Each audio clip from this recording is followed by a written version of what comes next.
Antes de começarmos, diga-nos de onde você está assistindo. E se você concorda que o serviço prestado a este país não tem data de validade, curta e inscreva-se. Porque o que aconteceu com o homem que você está prestes a conhecer nunca deveria acontecer com ninguém que já vestiu o uniforme. O nome dele era Robert Keane. Bob, para os que o conheciam bem. E naquela manhã tranquila de terça-feira, ele não estava procurando atenção. Não estava ali para causar cena, exibir medalhas ou se gabar de batalhas do passado. Tudo o que queria era sacar alguns dólares de uma conta antiga que não mexia havia anos.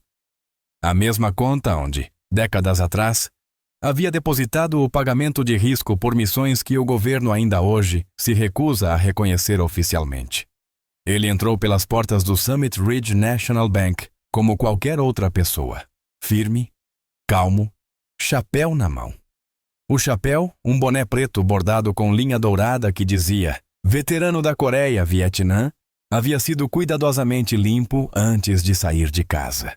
A camisa estava passada, embora os punhos já estivessem desgastados, e no bolso do casaco havia um cartão do Departamento de Assuntos de Veteranos, 2 papéis de dispensa amassados e uma moeda de desafio de latão com as bordas suavemente gastas pelo tempo. Ele esperou pacientemente na fila, em silêncio, como os homens de sua geração costumam fazer, como se esperar sua vez ainda fosse um ritual sagrado. Mas, no momento em que chegou ao balcão, tudo mudou. A atendente, com cerca de 20 e poucos anos, olhou para o nome na conta e arqueou as sobrancelhas, visivelmente incerta. Bob estendeu sua identidade com um leve tremor nas mãos. Não era medo, nem fraqueza, mas o resultado de muitos anos e muitas noites frias em lugares que nem tinham nome. "Só estou tentando sacar algum dinheiro", disse educadamente. "Essa conta está no nome de Robert Keane. Já faz um tempo." A atendente forçou um sorriso e digitou. Depois parou. Algo na tela não correspondia ao que esperava. Ela chamou seu gerente. O nome dele era Caden. Cabelo perfeitamente penteado, gravata curta demais. Aquele tipo de sorriso que já insulta sem dizer uma palavra. Ele se aproximou, olhou os documentos de Bob e depois olhou para ele com um riso que não era amigável. "Tem certeza de que essa conta é sua, senhor?" perguntou, arrastando o senhor como se fosse piada. "Esse formulário de dispensa parece ter sido digitado por um dinossauro." A atendente riu sem graça. Bob não respondeu. Apenas enfiou a mão no bolso do casaco e colocou algo sobre o balcão com dedos lentos e cuidadosos. Uma moeda de desafio de latão gravada com um Thunderbird e 7 estrelas. Algo que nenhum civil reconheceria, mas qualquer soldado de verdade ficaria sem respirar ao ver. Caden nem olhou. "Bibelô bonitinho", murmurou. "Hoje em dia, qualquer um pode comprar isso na internet." Ele fez sinal para o segurança e apontou para a porta. "Acho que temos mais um falso veterano tentando enganar o sistema. Pode escoltá-lo para fora, por favor."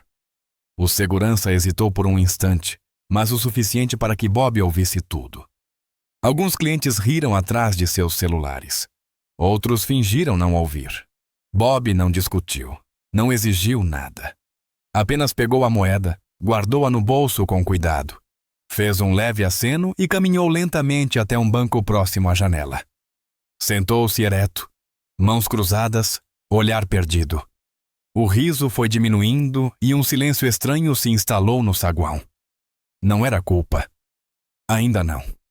Mas algo mais frio. Desconforto, como se no fundo as pessoas não tivessem tanta certeza assim. Uma pessoa, no entanto, não riu. O nome dela era Maya Rodrigues. Pouco mais de 30 anos. Ex-especialista em logística da Força Aérea. Agora trabalhando com contratos de defesa. Ela já tinha visto uma moeda como aquela uma vez, quando um coronel aposentado da Jaresuek veio instruir sua equipe. Ela se lembrava de como todos os oficiais da sala se levantaram em silêncio quando ele colocou a moeda na mesa. Maya foi até o balcão, olhou nos olhos do gerente e disse: "Você acabou de cometer um erro." Caden piscou. "Desculpa?" Maya apontou para o banco. Aquele homem não é uma farsa. Aquela moeda sozinha vale mais do que todos os salários neste prédio. Kayden riu com desdém. Se ele é tão importante assim, por que não tem ninguém com ele? Maya não respondeu. Apenas saiu e fez uma ligação, mas alguém já havia percebido. Nos fundos do banco, um funcionário mais velho, daqueles discretos, que trabalham ali desde sempre, sem cargo, mas com todo o conhecimento, ouviu o nome Robert Keane. Ele parou. Andou lentamente até um canto onde havia uma placa de bronze na parede. Estava ali desde a inauguração do banco, dedicada à base de comando Summit Ridge, e àqueles que a construíram. Entre os nomes gravados, havia um que ainda não estava apagado. R.J. Keane. O mesmo homem que comandou a infraestrutura militar original antes de o terreno ser convertido para uso civil. O mesmo homem que agora era acusado de falsificar um histórico militar, no mesmo banco que existia por causa de sua liderança. O funcionário não falou nada. Pegou o telefone, discou um número que apenas poucos conheciam de cor e disse apenas 6 palavras. É a moeda Bishop. Summit Ridge. Ele está aqui. Depois desligou. Lá fora, Bob permanecia imóvel. Não tirou o celular do bolso. Não reclamou. Apenas observava o vento sacudir a bandeira do outro lado da rua e esperava. Não por justiça, não por reconhecimento, mas porque é isso, ou é isso que homens como ele sempre fizeram. Eles esperam até serem necessários. Esperam mesmo quando ninguém acredita. Esperam enquanto o mundo ri. Mas o que ninguém ali sabia, nem o gerente, nem a atendente, nem mesmo Maya, era que, em 30 minutos, aquele riso se transformaria em silêncio. Porque, não muito longe dali, um general furioso já havia batido o telefone na mesa, vestido o uniforme de gala e estava a caminho. Decidido a garantir que o homem que todos ignoraram, o homem que chamaram de impostor, nunca mais fosse desrespeitado. Os próximos 20 minutos dentro do Summit Ridge National Bank passaram como melado escorrendo, lentos, densos, desconfortáveis. Especialmente para aqueles que haviam rido instantes antes. A atendente que havia rido agora mantinha a cabeça baixa, fingindo digitar algo, enquanto Kayden, o gerente, andava de um lado para o outro atrás do balcão, lançando olhares inquietos em direção às portas da frente, claramente agitado, embora ainda sem saber o motivo. Bob Keane não havia se movido. Estava exatamente onde lhe disseram para sentar, como se aquilo fosse apenas mais uma sala de espera em outro prédio do governo. Apenas mais um dia em uma longa vida de filas e olhares frios. Suas mãos repousavam sobre a bengala, os ombros retos apesar da dor que nunca mencionava. E aquela moeda de desafio continuava guardada, sua presença tão invisível para aquelas pessoas quanto o próprio serviço prestado por Bob. Mas o silêncio ao redor dele agora era diferente. Não era mais o silêncio da indiferença, era o silêncio da dúvida. Maya Rodrigues o observava do outro lado do saguão, braços cruzados, lábios cerrados em frustração. Já havia feito sua ligação para um contato de comando aposentado em Fort Brixton, que ao ouvir moeda Bishop e Robert Keane, mudou de tom imediatamente. Você disse que ele está aí agora? Perguntou a voz. Não deixe ele sair. Maya não sabia o que aconteceria em seguida, mas seu instinto dizia que algo já estava em movimento. E ela estava certa. A 2 quarteirões dali, um SUV preto cruzava o trânsito, acionando as luzes apenas uma vez para sinalizar a autoridade sem pedir licença. Dentro do veículo estava o Major-General Everett Kane, condecorado, temido e famoso por sua precisão. Atualmente chefe das operações regionais de 4 distritos militares e um dos únicos 5 homens vivos com autorização ativa de nível Bishop.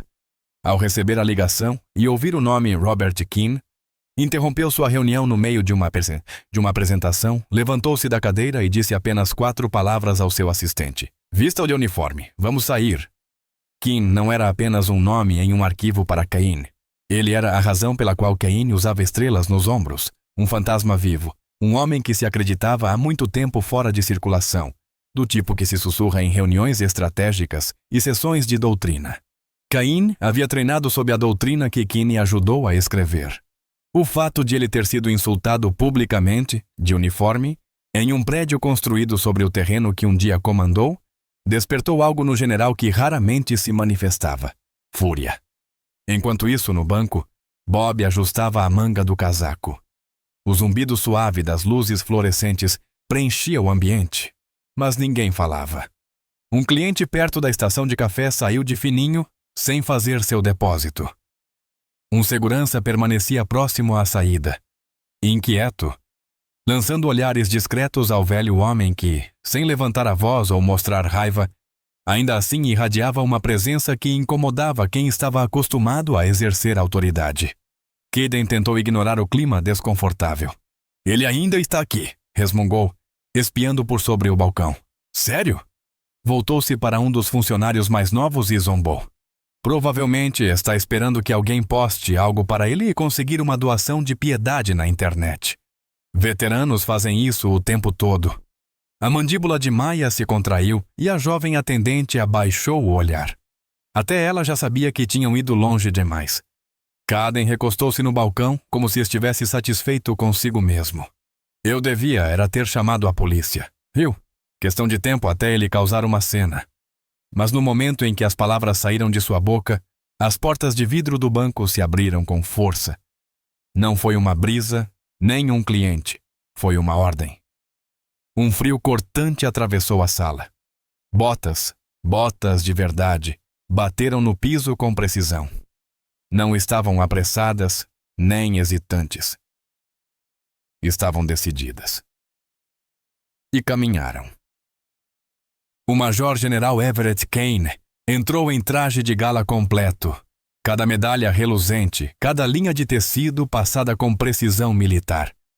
Uma presença que encheu todo o saguão do banco, antes mesmo que dissesse uma palavra. Atrás dele, um ajudante o seguia, com uma pasta na mão, solene e em silêncio. Ninguém se mexeu. O barulho cessou instantaneamente. Telefones foram desligados. Xícaras de café foram largadas no meio do movimento. Caden, ainda recostado no balcão, levantou os olhos e congelou. Seu sorriso desapareceu em silêncio. Kane não reconheceu ninguém no início. Seus olhos se fixaram diretamente no banco junto à janela, onde Bob Keane ainda estava sentado. E então, diante de todos no banco, o general bateu continência. O som do gesto, o estalo da palma contra a têmpora, soou mais alto do que qualquer pedido de desculpas. Bob levantou o olhar, confuso por um momento, antes de se erguer lentamente e retribuir a continência com a dignidade de quem não recebia uma há muitos anos, mas jamais esqueceu como.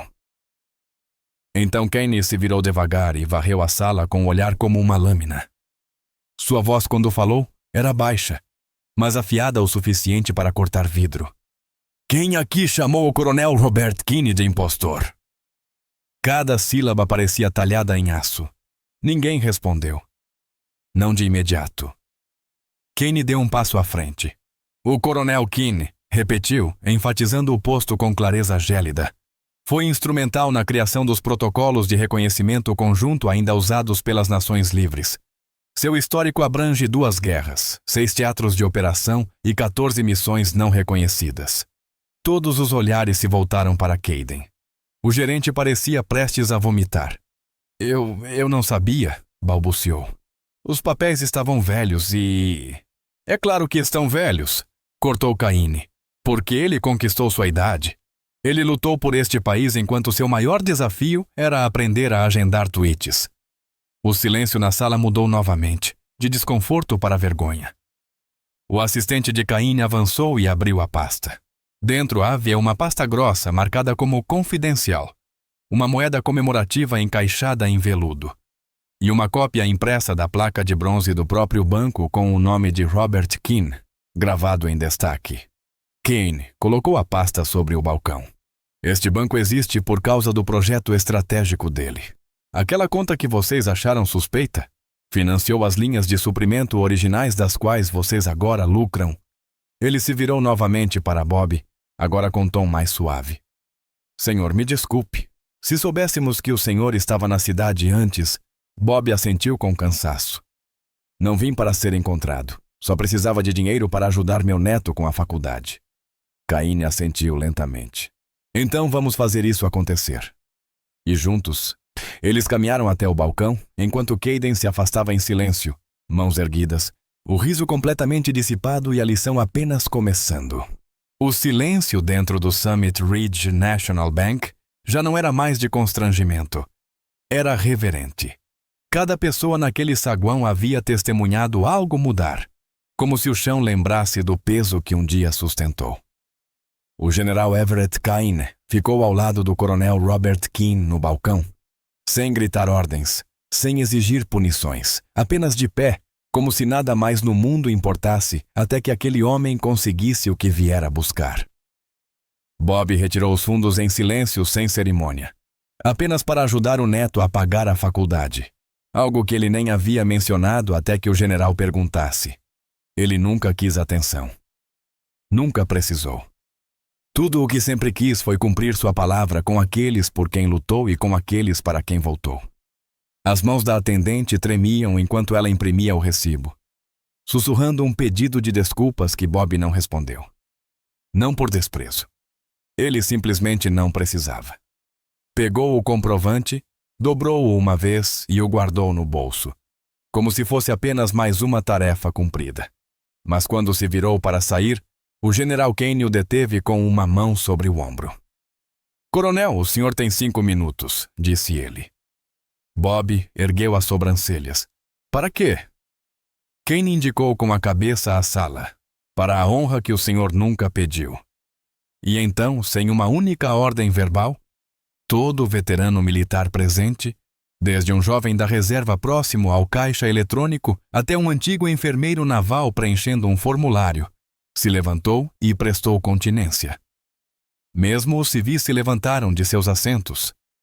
Não porque foram instruídos, mas porque algo no ar lhes dizia: é assim que se honra um homem como este.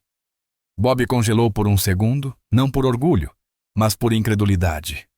Então, lentamente, devolveu a continência com precisão silenciosa. Caine alcançou o bolso interno do casaco e entregou a Bob uma pequena caixa de veludo. Guardamos isso por anos, disse ele. Achamos que o senhor gostaria de recebê-la agora. Dentro havia uma medalha, limpa e polida, gravada apenas com um nome e 3 palavras. Serviço além do registro. Bob a encarou por um longo tempo. Sem lágrimas, sem discurso. Apenas um aceno lento, como se finalmente tivesse fechado uma porta que ninguém mais sabia que ainda estava aberta. Então, olhou para Caine e disse suavemente: não vim aqui para ser lembrado. Vim para cumprir uma promessa. Caine assentiu de volta. E, ao fazê-lo, o Senhor nos lembrou o que o serviço realmente significa. Bob saiu para a luz do sol. Não havia câmera seguindo seus passos. Nenhuma manchete foi escrita. Mas as pessoas dentro do banco se mantiveram um pouco mais retas, falaram um pouco mais baixo. Mais tarde naquela semana, uma nova linha foi adicionada à placa na entrada do banco. Abaixo da dedicação original, surgiu uma segunda inscrição. Robert J. Keane, Coronel, Exército dos EUAs, honra e silêncio. Não mencionava o incidente, não citava o general. Mas todos os que trabalhavam ali sabiam, porque certas verdades não precisam ser gritadas para mudar tudo. E agora, toda vez que um cliente entra por aquelas portas, vê o nome do homem que quase foi expulso daquele prédio sob zombarias e se lembra.